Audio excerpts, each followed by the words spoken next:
Live Like There Is No Tomorrow by Brian Maddow. I believe that I don't know how long I am going to be here.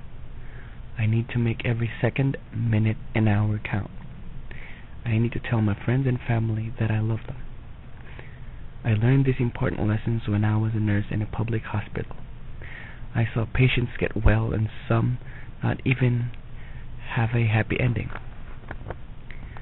I had a patient named Mark. Mark was a 7-year-old boy who was diagnosed with cancer. He didn't get to reach high school or experience puberty or be a doctor when he grew up. In a split second, he was diagnosed with an illness that had no cure. He was weak, barely opened his eyes, dry lips, but he worked hard to make his mouth move to talk with me. "How are you doing?" I asked. He answered, "Am I going to die?"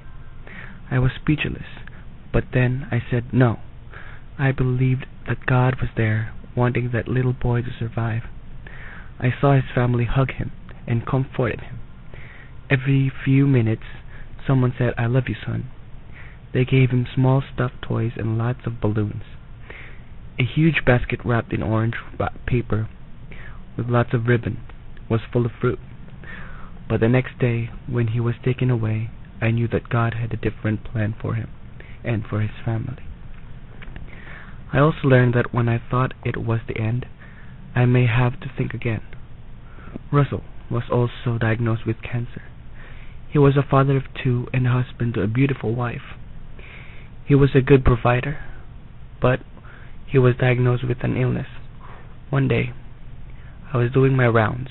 I came across his room and decided to make a visit. I saw him laying in bed with a pillow wrapped around his legs.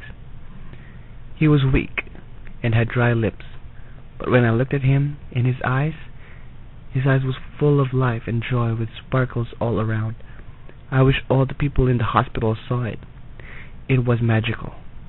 I asked him, "How are you doing?" He smiled and said, "Nurse, the doctor said I'm going to be all right.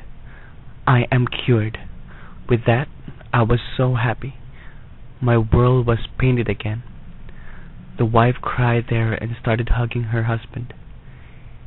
He left me with these words: "Even if the world has turned its back on you, don't feel bad about it. You should still appreciate what is there. Make the most of it. Live like there is no tomorrow." By the experience, I have learned that I must enjoy my life. Live for this day. I must make things happen and make sure every second counts. I appreciate everything, what I have and what I don't have. I live like there is no tomorrow.